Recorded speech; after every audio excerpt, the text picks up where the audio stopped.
એવા ઇન્ટેન્શનથી બનાવ્યું છે જગત, એ એનું લક્ષણ છે. જન્માદ્યસ્ય હતા એવું લક્ષણ ભગવાને વ્યાસ ભગવાને લખી નાખ્યું ને ભાગવતમાં એવું લખ્યું. વ્યાસ ભગવાને પ્રથમ મંગળાચરણમાં જન્માદ્યસ્ય તોન્વયાદિ તર્તસ ચાર્થેશ્વર વિઘ્નાશ્વર એવું લખ્યું. પણ એનો અર્થ કે ભગવાનના લક્ષણમાં એ ઘટાડવું હોય તો શું કે પરોપકારી પ્રવૃત્તિ કોની છે,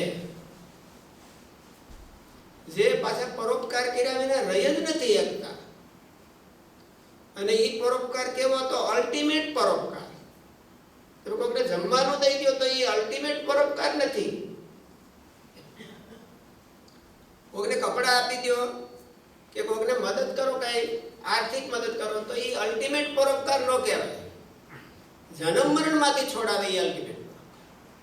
પછી એ પરોપકાર કરવાની, એની ઉપર પરોપકાર કરવાની કોઈ જરૂર જ નથી.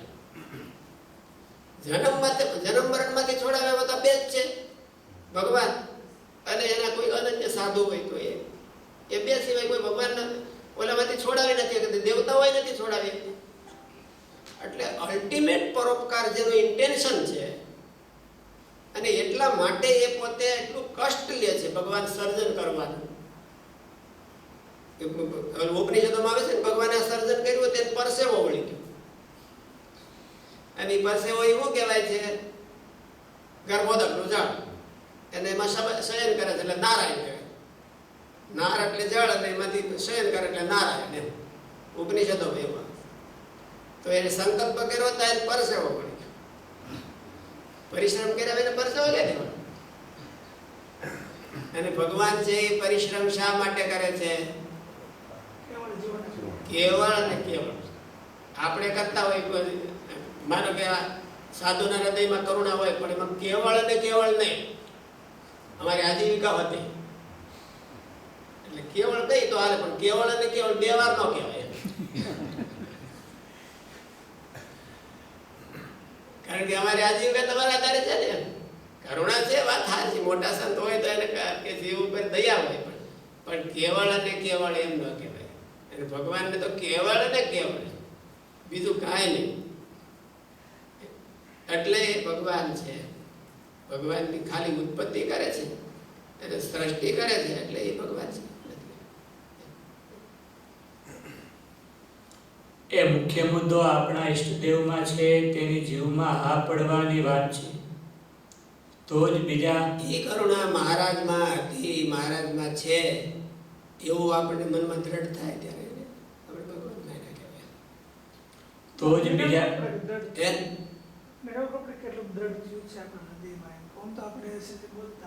દ્રઢતાની ખબર તો પરીક્ષા આવે ત્યારે જ થાય. આ કેવું ભણ્યો એ કેમ ખબર પડે?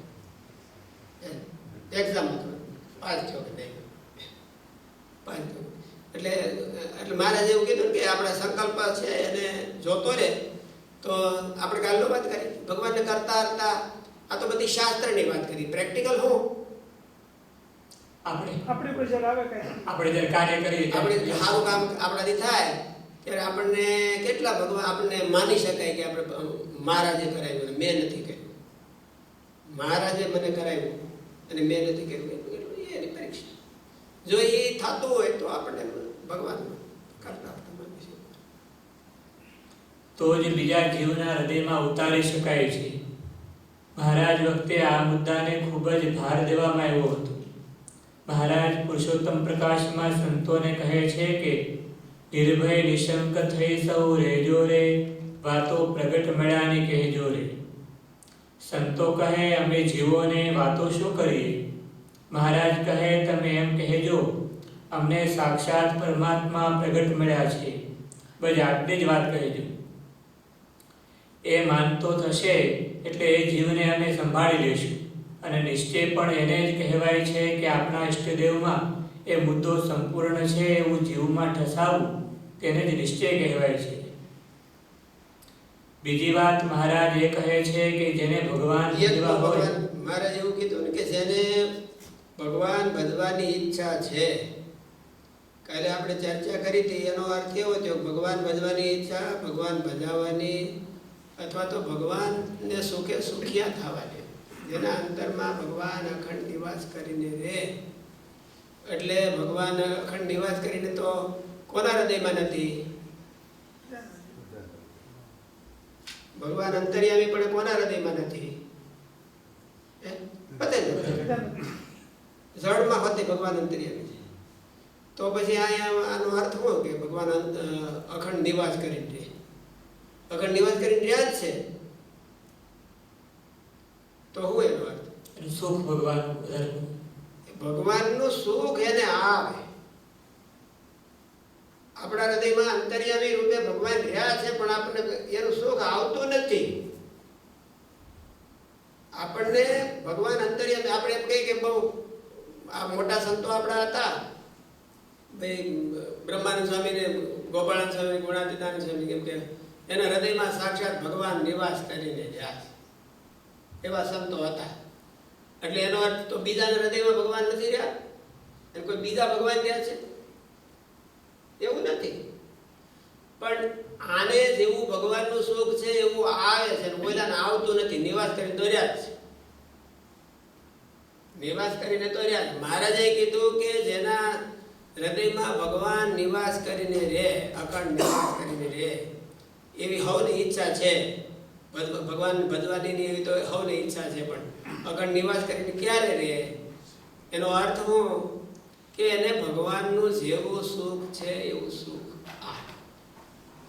અને ઓલાનો નિવાસ તો અખંડ જ છે, નિવાસમાં કઈ બ્રેક નથી, નિવાસની અંદર કઈ બ્રેક નથી.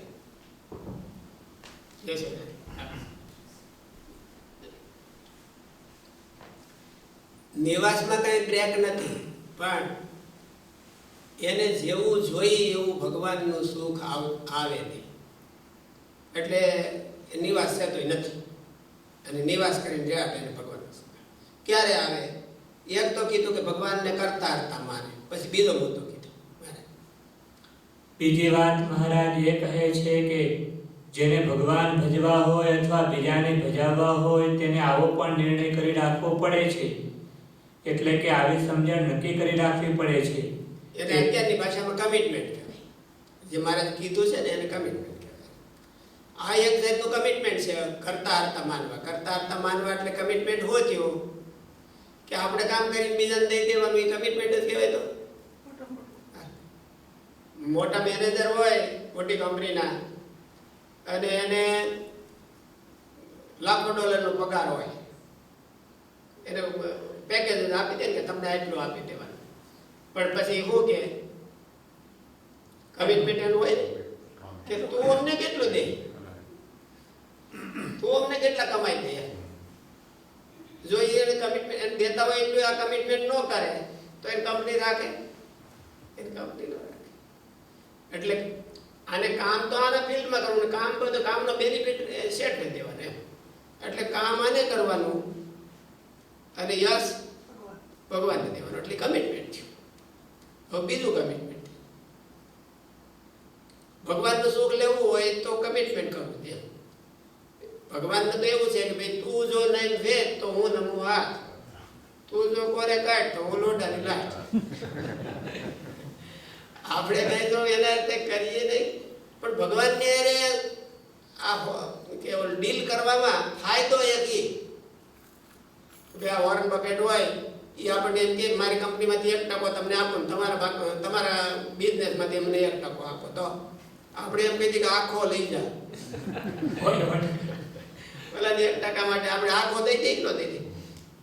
એટલે આવું એવું ભગવાન એમ કે તું એટલું કમિટમેન્ટ કર તો પછી હું સામે કમિટમેન્ટ કરું. એ 5% આપણે કરીએ તો ભગવાન તો અમુકનું વધારે કરે છે, પણ ભગવાન સામે એટલું 5% કરે તોય ભગવાને ગીતામાં એવું કીધું કે એ યથા મામ પ્રપદ્યન્તે તામ તથૈવ ભજામ્યહં.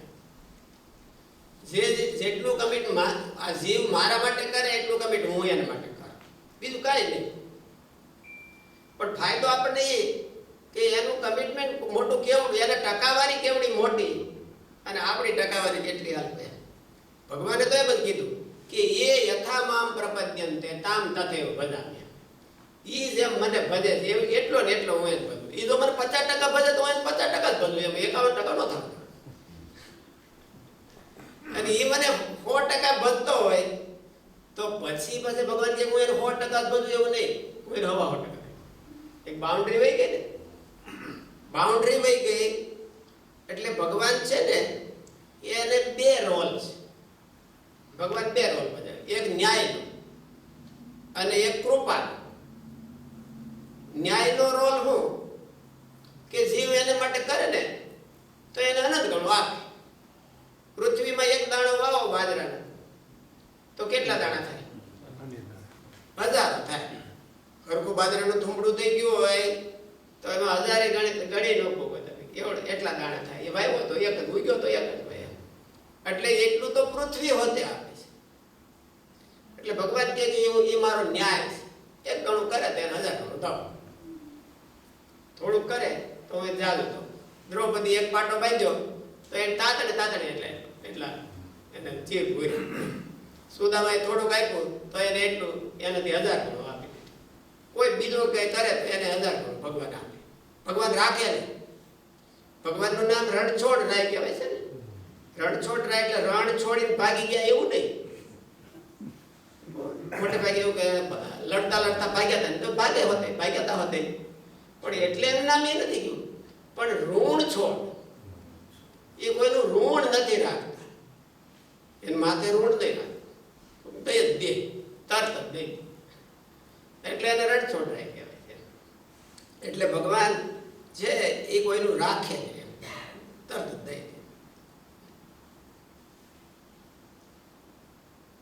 એટલે કે આવી સમજણ નક્કી કરી રાખવી પડે છે તે એ છે કે ચાહે કોઈ મારી ઉપર ધૂળ નાખો, ચાહે કોઈ ગમે તેવું અપમાન કરો, ચાહે કોઈ હાથીએ બેસાડો, ચાહે નાક કાન કાપીને ગધેડે બેસાડો, તેમાં મારે આપણે સત્સંગ રાખી અને કોક આપણું અપમાન કરે અને આપણે રિહાઈને ભાગી જઈએ તો ખોટ કોને? કે ભગવાન ભાગે.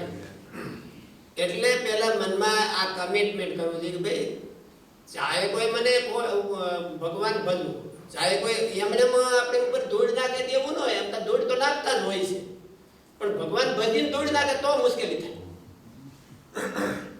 આપણે બધા જગતમાં સન્માન જ કરે, ઘરમાં ન પૂરું કરતા હોય. આપણે ઘણી વખત વાત કહી છે ને, કોઈના છોકરા એવું કહેતા નથી કે અમારા બાપાને કઈ આવ્યું. એમ જ કે અમારા બાપાને કઈ આવ્યું નથી. બધા કોઈ કરતા કોઈ એવું નોંધ નથી લેતા. કોઈ કોને હારા કે પણ એમ ન કે અમારા કરતા વધારે આવડે છે, અમારા કરતા વધારે આવડે છે. કોઈના બાપા કોઈના છોકરાઓ કહેતા, કોઈના ઘરવાળા કહેતા નથી. એમ જ કે અમારે તો મૂર્ખ્યા છે. વાતો કરતા હોય કે તમારા ભાઈને કઈ ખબર અકલ નથી, ખબર નથી પડતી, અકલ નથી. એવું કોઈ વખાણ કરતા જ નથી. અને આપણે આશા રાખી કે અમે ભગવાન ભજીને તો વખાણ કરે તો એટલે અમથાઈ કોઈ કરતા નથી. અને તમે તો એના માટે ભેગ લીધો છે, તમે તેને ભેગ લીધો તોય નથી વખાણ કરતા. તો પછી આપણે વખાણ કરવાની વખાણ સાંભળવાની આશા કેમ રાખવી? પણ તોય નહીં. મંદિરમાં આપણે આવ્યા, જો આપણને કોઈ બોલાવે નહીં તો આપણે સત્સંગ રાખીને આપણે સત્સંગનું કોઈ પોષણ ન કરે, પ્રોત્સાહન ન કરે, ઇન્સ્પાયરિંગ ન કરે તો પછી આપણે ભગવાન ક્યાંથી? ભગવાનનું સુખ ક્યાંથી આવે? એને ભગવાનનું સુખ ન આવે. મહારાજ એવું કીધું કે એ શરત જ એવું કે ભગવાન ભજવાની, ભગવાનનું સુખ લેવાની તો બધાની ઈચ્છા છે. ભગવાનનું સુખ સારું છે એવું બધા સાંભળ્યું છે. અને મોફત મળી જતું હોય તો લઈ હોતે લેવું એવું સૌની ઈચ્છા છે. પણ આ કમિટમેન્ટ કરીને કોઈને લેવું પડે તો નહીં. કમિટમેન્ટ કરીને લેવું હોય મહારાજ કે ભગવાનનું સુખ તો બધાને ઈચ્છા છે પણ બધાને મળતું નથી. આવું જ એની સમજણ હોય, આવી જ એની પૂર્વ તૈયારી હોય, એના હૃદયમાં ભગવાનનું જેવું સુખ છે એવું સુખ એને આવે છે. આવી પૂર્વ તૈયારી હોય. પૂર્વ તૈયારી પ્રહલાદ ભજન કરતો તો એના બાપાએ એને બહુ હેરાન કર્યો. શા માટે હેરાન કર્યો હતો? કેવળ ને કેવળ ભગવાન ભજે છે એટલે. જો એ મૂકી દે તો કઈ વાંધો નથી, તો ક્યારે દુરાજ દો. હિરણ્યકશિપુએ એવું નક્કી કર્યું કે જો તું ભગવાન ભજવાનું મૂકી દે તો તને અડધું રહે, અને ભગવાન ભજ તો આમ. આપણને એમ કેવું હોય તો કે તું ભગવાન સત્સંગ રાય તો તને એટલો વાંધો. તો એ પૂર્વ તૈયારી થોડી છે આપણી. મારે કે પ્રહલાદને સુખ આવ્યું ભગવાનનું, એ પણ ત્યારે આવ્યું કે એણે એવું કમિટમેન્ટ કર્યું કે ભલે જાય તો જીવ જાય તો જવા દે, પણ હવે પાછું હટવું નહીં. તો એ એકને માટે કે નરસિંહ ભગવાનને અવતાર લેવો પડ્યો, અને ભગવાને એમ ઓછા થઈ ગયા. ભગવાન પ્રહલાદને આગળ માફી માંગવા પડ્યા. પ્રહલાદને આગળ માફી માંગવા પડ્યા કે મારે બહુ મોડું થઈ ગયું, અને ગુનો હું વાંકમાં છું, હું તારા વાંકમાં છું, હવે તું છોડાય તો હું તારા વાંકમાં છું. કારણ કે એને ભગવાનનું સુખ આવે છે. આપણે દીકરા ભગવાનના બે રોલ છે. એક તો 1000 કરોડ દેવાનું, એનો ન્યાય છે. ભગવાનના માટે કોક કરે તો એને 1000 કરોડ દે, એવાનો ન્યાય છે.